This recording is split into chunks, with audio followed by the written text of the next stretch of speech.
있는데, 그레데 교회를 무너뜨리는 자가 누구냐 했을 때, 문화적으로 그레데 섬의 형태가 좋지 않았다. 특히 그레데 섬의 이 문화는 바로 그레데 교회 안으로 유입이 되어서 그런 여러 대륙의 복합체, 자유분방하고 굉장히 육체적이고 쾌락적이고 그리고 신체적인 것에 집중되어 있었던 그런 문화가 바로 교회 안에 영향을 줄 수밖에 없었다. 어느 토양 위에 교회가 세워지냐가 중요한데요.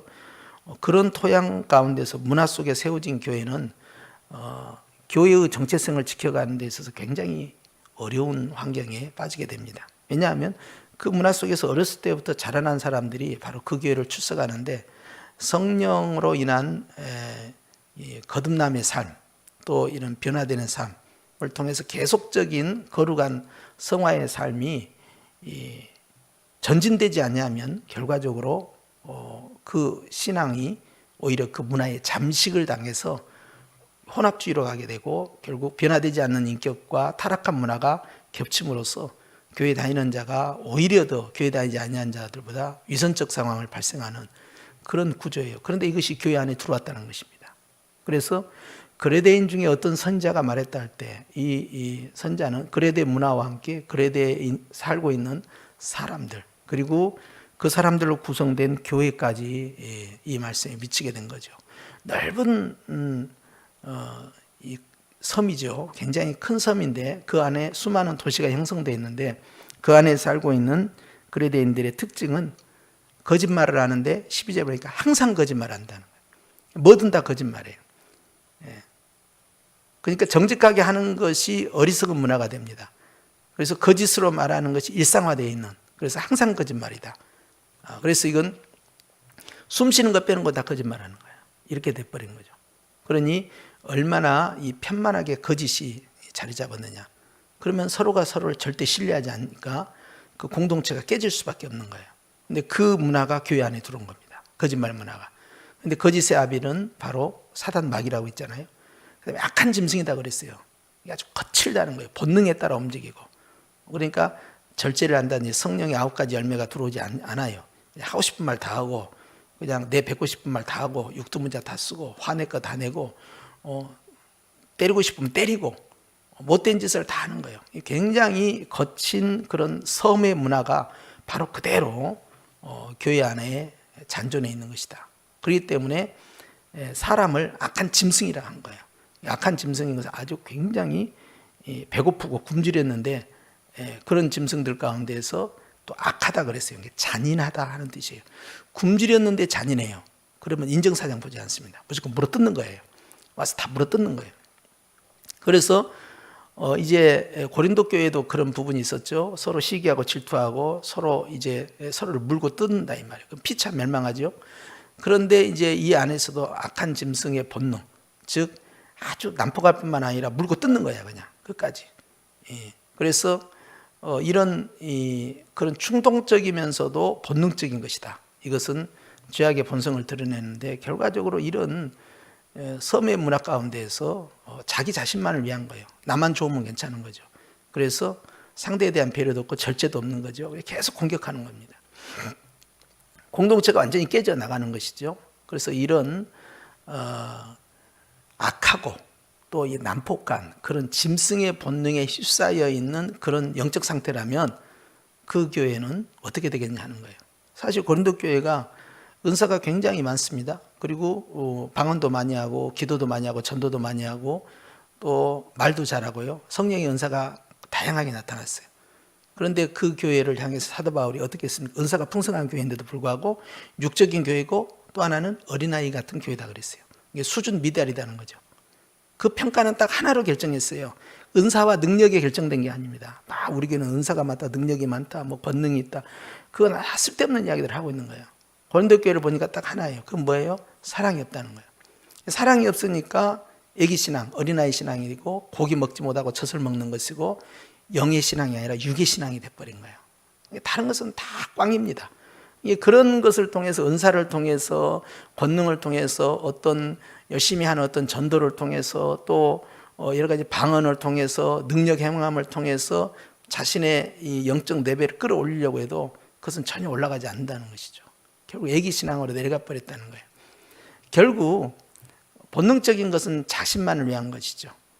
그런데 이타적인 삶은 남을 배려한 것이잖아요. 이게 성숙을 이뤄요. 그래서 성령 충만은 은사에서 결정되지 않고 주님의 마음에서 결정되는 것이다. 어느 정도의 신앙의 성숙이 이루어졌느냐 하는 건 성령의 열매다. 이것이 이제 주님의 인격적인 이제 닮아감이에요. 그런데 그레데에서는 그런 배려가 없습니다. 그러면 저 공동체가 어떻게 되겠습니까? 교회가 완전히 이건 싸움판이죠.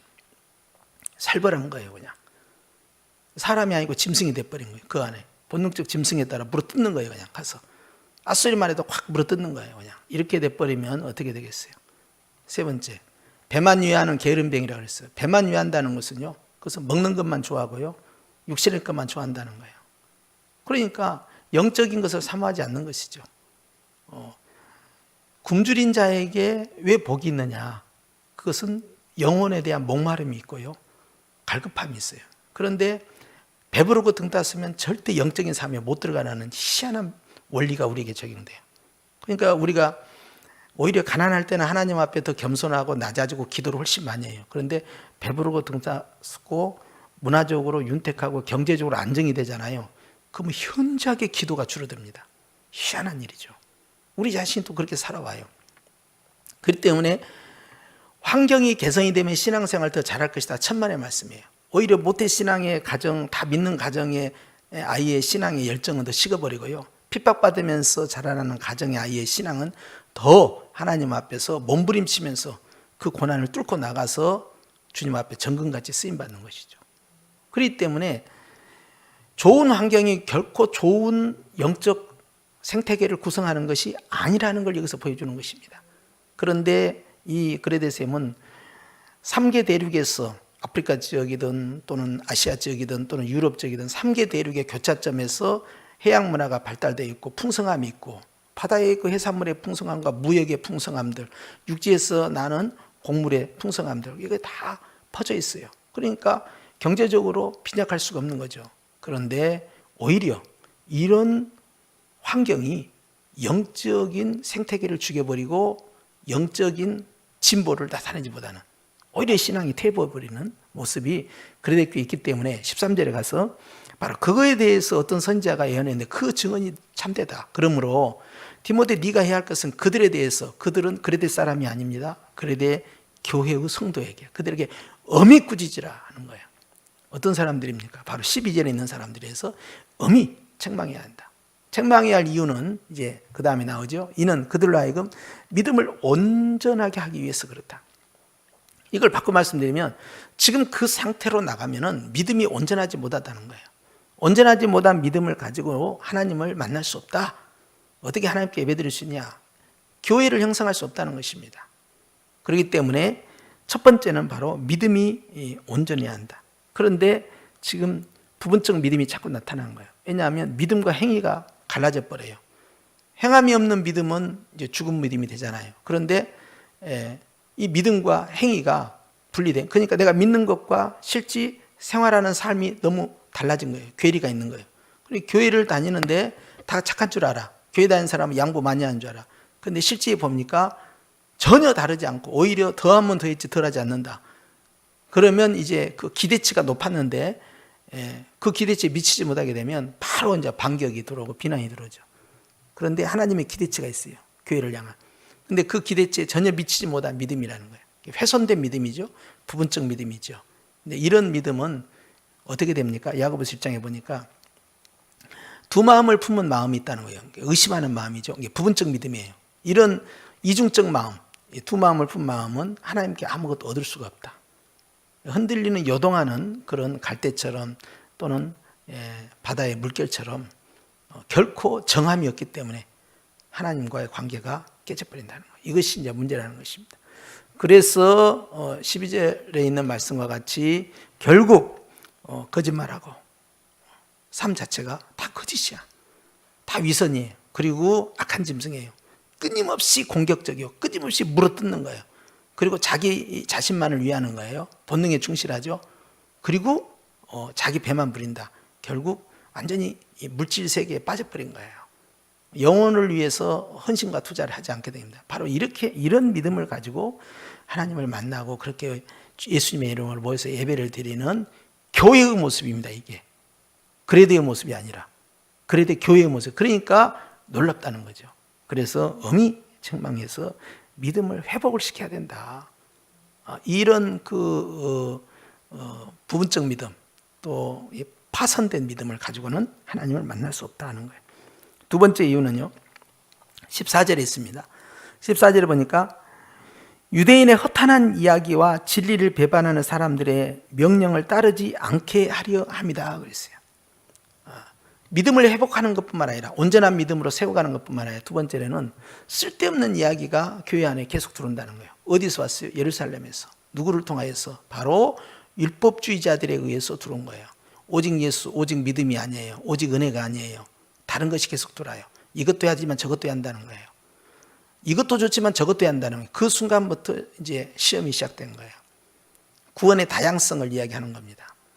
유일한 구원이 아니에요. 그렇기 때문에 유대인들은요, 허탄한 이야기를 한다. 이것은 바로 이 헬라파와 관련된 거예요. 그 안에 있는 사람들은요, 할례를 받지 않았잖아요. 할례 받지 않는 사람들에게 할례를 받아야 된다. 헬라파 뭐 하고 있냐? 할례 받으라. 할례 안 받으면 구원 못 받아. 라고 헬라파 성도들을 향하여서 유대에서 올라온 유대파 사람들이 이 할례를 주장합니다. 이것이 바로 이제 이단이 되는 거예요. 그래서 이제 할례를 강조하는 자들이에요. 이들은 이제 단순히 수술을 해야 된다, 수술을 안 해야 된다가 아니라 그것을 구원과 연결시켜 나갑니다. 그렇게 해야만 된다는 거예요. 그래서 행위에 어떻게 만족이 되느냐에 따라서 네 구원이 최종적 결정이 된다, 이렇게 주장하는 거예요. 이게 완전히 이것도 가짜인 것이죠. 가짜 복음이 굉장히 많이 들어있는 거예요. 그럼 오늘날도 마찬가지예요. 예수님 한 분으로 충분하지 않다라고 자꾸 생각하는 거죠. 누가? 내 스스로가 그렇고. 누가? 문화가 그래요. 문화의 대표적인 이단의 컨셉이 뭐냐면 착하게 살면 천국 간다, 이 개념이에요. 이것이 보편적으로 가지고 있는, 우리나라뿐만 아니라 온 세상에 있는 거죠. 착한 사람은 좋은 데 갈 것이다 생각해요. 전제가 잘못된 거죠. 누가 착하냐 그랬어요. 너희 하나님만이 선하시다. 그건 뭐예요? 아무도 착하지 않다는 거예요. 이건 뭐예요? 아무도 착함을 통해서 구원받을 수 없다는 이야기예요. 오직 예수님 안에 들어오지 않으면 주님 보시기엔 전혀 착하지 않습니다. 근데 예수님 안에 들어있는 자는 다 착한 자가 돼버려요. 그렇기 때문에 천국 가는 거예요. 착하지도 않으면서 착한 자가 구원받는다. 그럼 착해지고 싶으면 딱 하나예요. 예수님 안에 들어와라. 그러면 모든 허물이 다 씻겨진다는 것이죠. 그런데 이런 유대인들의 이 율법주의가 계속 교회 안에 지속적으로 들어옵니다. 그리고 유대인들은 모세의 율법에 대해서 알잖아요. 그러니까 그걸 가지고 헬라파 사람들이 가르쳐요. 그러면서 너희가 몰라서 그러는데 구약에 대해서 알아야 돼. 구약의 율법을 중요하게 생각해야 돼. 하고 구약의 율법과 예수님을 믿는 믿음과를 딱 섞어버립니다. 그렇게 하는데 그런 허탄한 이야기, 또 진리를 배반하는 사람, 그것은 진리는 바로 복음입니다. 이것을 배반하는 사람들, 바로 변질된 복음이죠. 누가 주장합니까? 할례를 주장하는 유대인들이 주장하죠. 그들의 명령을 따르지 않게 하랍니다. 이단이 들어온 겁니다. 교회 안에. 초대교회도 많은 거짓 이단이 들어온 거예요. 예수님이 증거하신 그 순수한 복음만이 증거돼야 되는데 거기다 자꾸 양념을 치기 시작한 거예요. 이것도 해야 되고 저것도 해야 된다, 이런 식으로 하면서 결국 변질된 복음을 가지고 성도들에게 나와요. 성도들은 변질된 복음 앞에서 이제 미혹이 되는 거예요. 왜? 내가 아무것도 안 하는 것이 너무 미안한 거야, 하나님한테. 나도 뭔가를 액션을 해주는 것이 그래도 대가를 지불한 것 같다는 거야. 근데 전제가 잘못됐죠. 뭡니까? 너는 산 자가 아니고 죽은 자라는 거야. 죽은 자는 아무것도 할 것이 없어요. 하나님 앞에서 해야 할 아무런 행위들이 나올 수가 없는 거죠. 오직 죽은 자를 살리신 예수님의 십자가의 죽음과 부활 외에는 내가 할 수 있는 게 아무것도 없는 거예요. 그렇기 때문에 온전히 주님의 전적인 사랑이고 전적인 은혜인데 이걸 자꾸 놓치게 되는 것이죠. 그래서 그런 사람들의 헛된 명령, 헛된 말들, 그런 것을 쫓아가게 돼요. 그런데 이단에 빠진 사람들은 귀가 굉장히 얇습니다. 육적인 그런 이단뿐만 아니라 영적인 이단들이 있어요. 교회 안에 이제 가증한 거짓을 퍼뜨리는 자들이야. 그것은 이제 그 복음 가운데 살짝 자기 것을 쑥 집어넣어요. 그러니까 아주 드러난 이단이 아니죠. 숨겨진 이단이야, 교회 안에. 그러면서 개인의 어떤 경험이나 또는 성경에서 가르치지 않는 것을 마치 무슨 깊은 깨달음을 깨달은 것처럼 쑥 집어넣은 거야. 그렇게 해가지고 아닌 것을 섞어지게 딱 해버린 거예요. 그럼 아주 교묘하게 그 안에서 섞어지는 것이죠. 근데 이미 그 안에는 악한 것들이 포함되어 있는 것이죠. 그런 명령 듣지 말라는 거예요. 내가 너에게 전한 복음이 아니면 하늘에서 내려온 천사라도 저주를 받을지어다. 이게 바울의 이 사상은요, 천사라 할지라도 헛소리하면 가만두지 않겠다 입장입니다. 놀라운 이 충격적 발언이에요. 이 정도의 발언은 바로 당시의 초대교회 사람들은요, 천사를 하나님과 바로 연결해 버립니다. 그런데 바울은 그렇게 하지 않아요. 천사는 하나님의 수종두는 자로서, 그 존재로서 복음이 아닌 것을 전하면 천사 자체도 인정하지 않겠다는 거예요. 이거 굉장히 중요한 일이죠. 그러니까 최고의 대학을 나오고 최고의 신학대학을 나오고 최고의 위치에 있는 사람이 그 말을 했기 때문에 옳은 것이 아니다. 헛소리하면 바로 훅 날아가는 거예요. 그리고 최고의 권력자, 왕들의 왕이라 할 수 있는 중세국 교황이 어떤 어록을 말을 했기 때문에 그것은 무음한 말로서 그것은 맞다. 그러면 바울은 바로 쳐버리겠다는 거예요. 거기서 교황이 왜 나오냐 이 말이죠. 오직 성경이다. 오직 우리가 주님께 받은 그 복음의 딴소리, 헛소리 절대 하지 마라. 근데 사람들 어떻습니까? 저 사람이 서울대 나왔다. 그다음에 저 사람이 하버드대 나왔다. 그리고 저 사람이 아주 유명한 신학대학 석박사를 했고 그리고 유명한 교수다. 그럼 그 사람이 한 말을 다 믿고 싶은 거죠. 근데 우리는 거기에 딱 빠져 있어요. 다른 뉴스 보다가도 9시 뉴스, 그것도 공영방송에서 나오는 9시 뉴스에서 거기에 서울대학 의대 교수가 나와서 이렇게 말했다. 그러면 신뢰 지수가 확 올라갑니다. 우리는 항상 그렇게 무방비 상태에 노출되어 있어요. 그런데 하나님께서는 우리에게 어떻게 알려주십니까? 내가 너희에게 전한 그 복음만을 믿고 따르라는 거예요. 항상. 예수 외에는 다른 것이 들어와서는 안 된다는 것이죠. 그런데 이 그레데 섬 안에는 많은 유무형의 문화가 섞어집니다. 교회 안에도 이제 막 들어오기 시작한 거예요. 네가 복음이 많이 나와. 네가 복음이. 다 자기 중심의 복음이에요. 이게 다 잘났다는 것이고. 그게 어떻게 되겠어요? 복음이 완전히 훼손이 돼버리죠. 그렇기 때문에 엄히 그들을 꾸짖어서 믿음을 온전히 세우고 그 다음에 이단으로부터 그 말을 듣지 못하도록 끌어버려야 된다. 15절 말씀에 보니까 깨끗한 자들에게는 모든 것이 깨끗하나 더럽고 믿지 아니하는 자들은 아무것도 깨끗한 것이 없고 오직 그들의 마음과 양심이 더럽다라고 말씀해요. 깨끗한 자는 어떻게 해서 깨끗해집니까? 바울은 디모데에게 이렇게 말씀해요. 오직 하나님의 말씀과 기도로 거룩해진다. 그러니까 하나님의 말씀을 믿음으로, 이게 첫째예요. 그 다음에 기도함으로, 그건 성령의 역사입니다. 그걸 통해서 우리는 깨끗함을 입는다는 거예요. 그래서 그렇게 믿음으로 거룩해진 사람들은 모든 것이 다 거룩해진다는 거예요. 부분적으로 거룩한 것이 아니라. 그래서 내가 예수님 안에 있다라는 이유 하나 때문에 주님은 나를 깨끗해요. 그러나 더럽고 믿지 않는 자들 그랬어요. 믿지 않는 자들과 더럽다는 것과 섞어버렸어요. 그건 뭡니까? 믿지 않는 자들은 어떤 행위를 해도 깨끗해질 수 없다는 거예요. 그런데 그렇게 더럽고 그 더러운 상태에서 믿지 아니한 자들은 아무것도 깨끗해질 수 없다. 성화가 불가능하다는 거예요. 즉 하나님 보시기에 깨끗하지 않다. 그걸 전제하는 거예요. 오직 그들의 마음과 양심이 더러워졌다. 마음과 양심이 화인 맞은 상태에 그대로 머물러 있는 거죠. 예수의 피 외에는 답이 없는 거예요. 16절에 가니까 마지막으로 그들이 하나님을 시인하나 행위로는 부인하니 가증한 자다 그랬어요.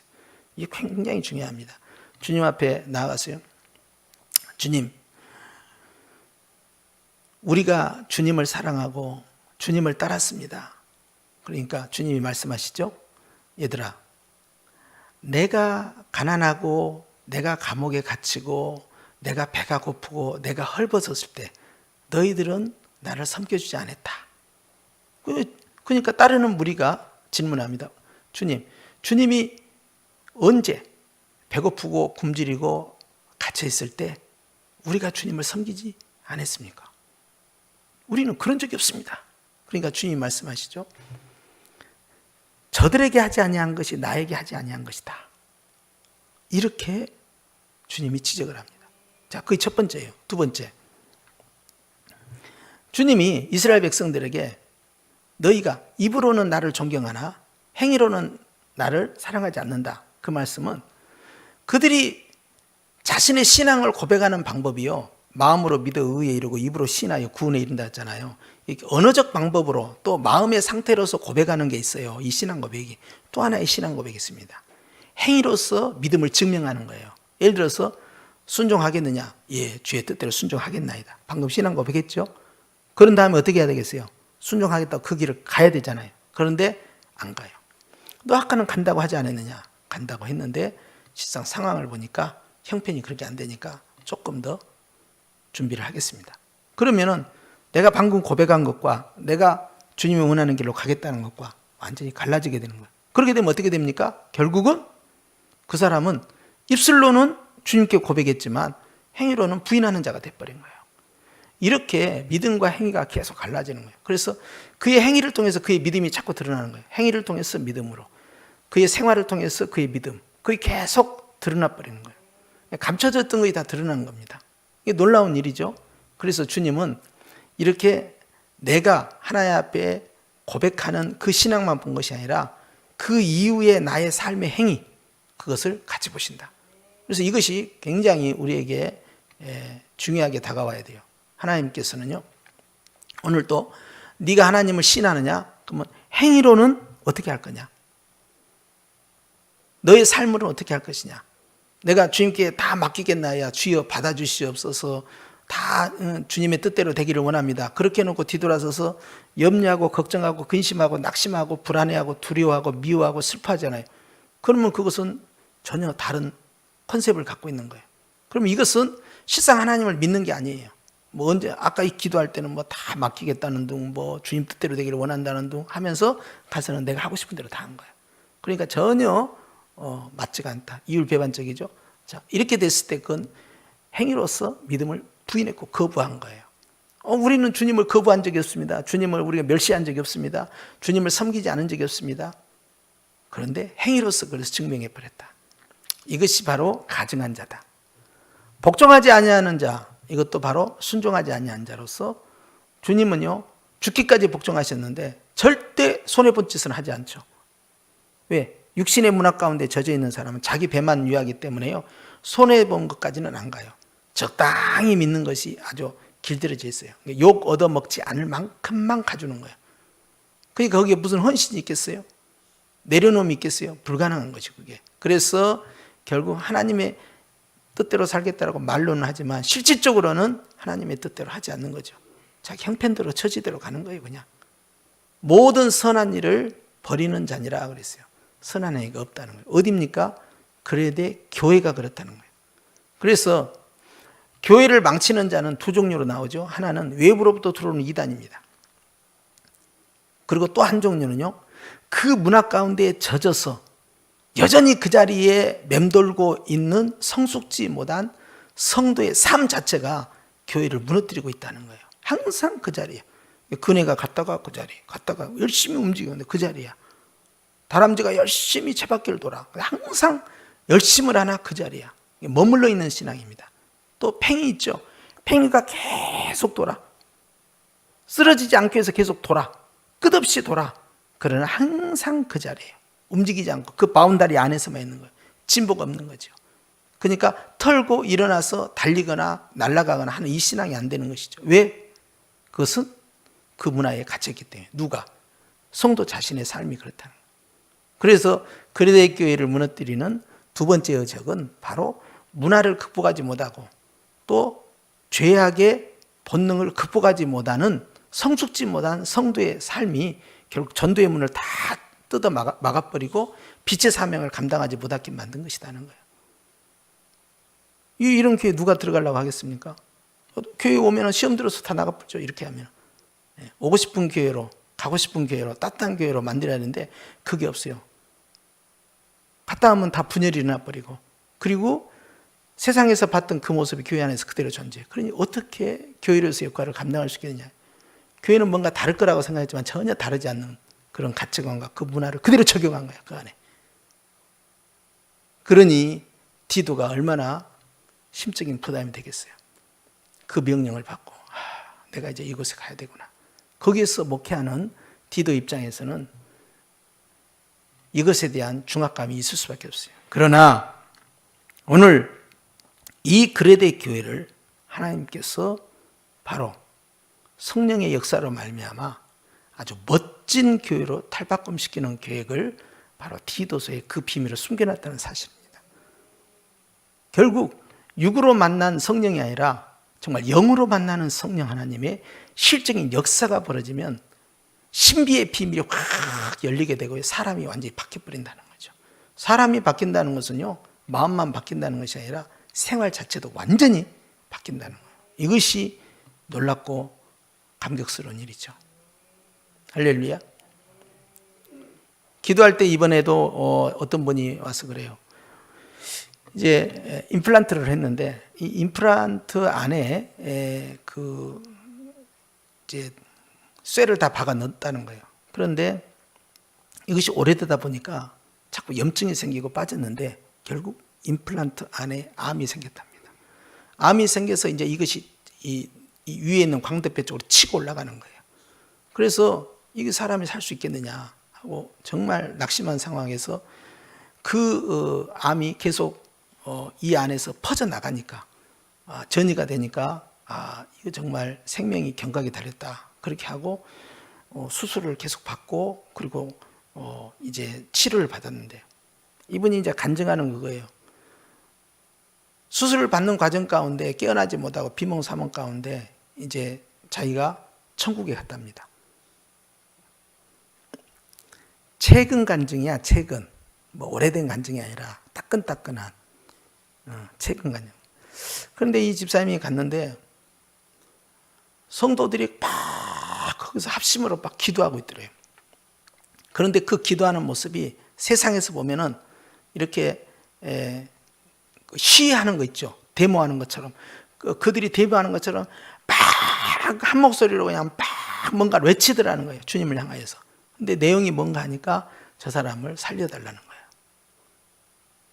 그러면서 자기를 위해서 기도하는 그 모습을 봤는데 거기서 주님이 깨닫게 하신 것이 성도들이 마음이 하나 되고 뜻이 하나 되고 사랑으로 기도할 때 그 집단의 기도는 하늘나라에서 마치 주님 앞에 아우성 치면서 살려달라는 그런 도구의 기도.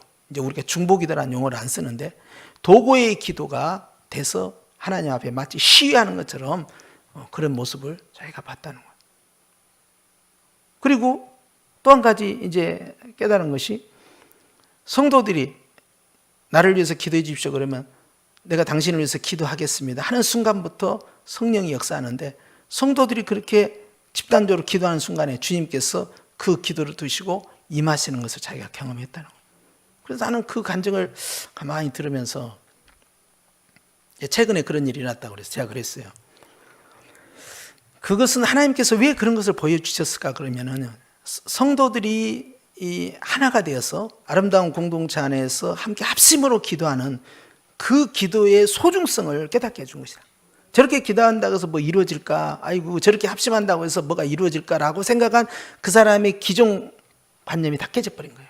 성도들이 모여서 합심으로 기도하면 하늘에서 받으시고 역사가 일어나고 죽을 자도 살고 주님이 치유하심을 하는 걸 경험을 하니까 자기는 이제 어떻게 하겠어요?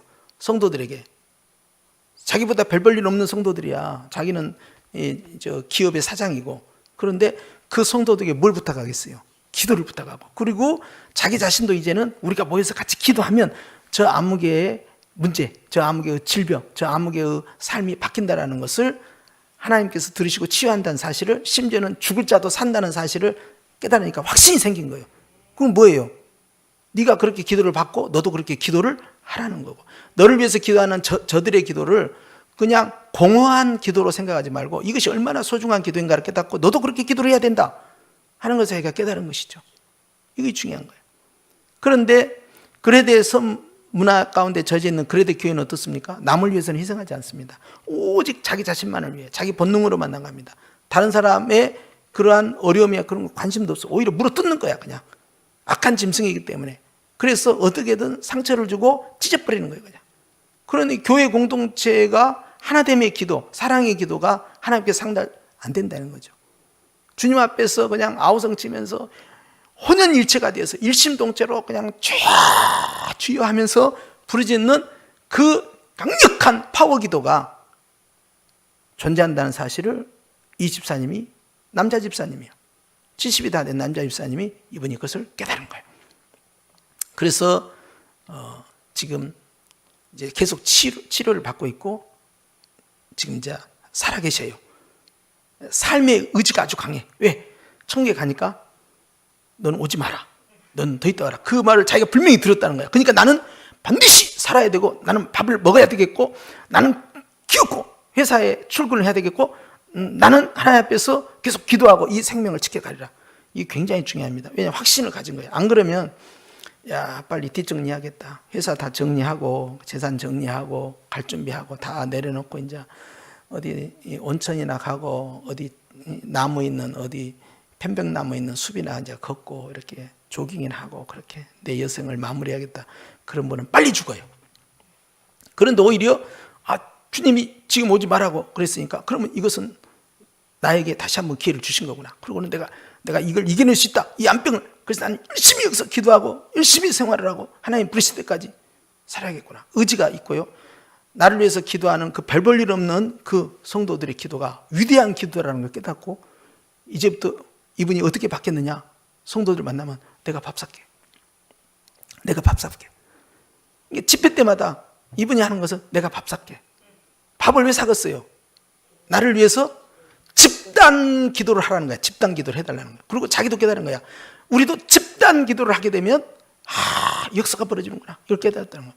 이것이 진정한 교회의 영적인 하나됨의 역사인데, 구레대 교회는 그게 없어요. 막 물고 뜯고 그냥 어떻게든 내 자신만을 위해서 하고 치고받고, 그리고 이단의 사상까지 들어와 있고, 그리고 쓸데없는 그런 교리에 미혹이 되고, 그러니 순수 복음이 완전히 훼손이 된 거죠. 교회 공동체 관계가 깨져버린 것이죠. 내적인 성화도 완전히 실패한 거죠. 그러니 이 교회가 이렇다 실상이, 디도야 가서 네가 좀 꾸짖고 목양을 좀 해야겠다. 이것이 디도에게 주어진 사명이다 하는 것입니다. 사랑하는 성도 여러분, 오늘 우리는 하나님 앞에서 이 말씀을 들으면서 우리가 입술로는 주님을 신하며 우리 행위로서 부정하는 얘기가 너무너무 많아요. 안 그렇습니까? 우리 가만히 생각해 보면 내일 일은 염려하지 말라고 했습니다. 주여 내일 일 염려하지 않겠습니다. 그거 돌아서서 내일 일 염려하잖아요. 이것이 아주 다반사예요 우리에게. 그러니까 우리는 입술로 계속 죄를 짓는 겁니다. 주님 모든 것을 감사합니다. 뒤돌아서서는 어찌할꼬. 이것이 우리의 모습이에요. 이 연약한 모습을 주님께서는 입술로 주님을 시인했으면 너의 삶을 통하여 주님을 인정하고 시인하라 하는 것입니다. 이것이 진정한 교회의 변화된 모습이다 하는 것이고, 바로 그러한 세상 그 지역에 있는 문화와 다른 교회의 문화를 만들어내야 된다는 것. 이것이 바로 한나라의 문화요, 성령의 문화요. 이것이 바로 새로운 교회 공동체의 문화를 만들어서 교회 가면 사람이 완전히 바뀌고 그 사람이 교회 밖에 나가서 여전히 다르게 살고 있다는 사실을 보여주고 있을 때 교회의 존재감이 있는 것이고, 그래서 우리는 그런 것을 기억하면서 하나님 앞에 늘 기도로 승리하기를 주의 이름으로 축원합니다. 기도하시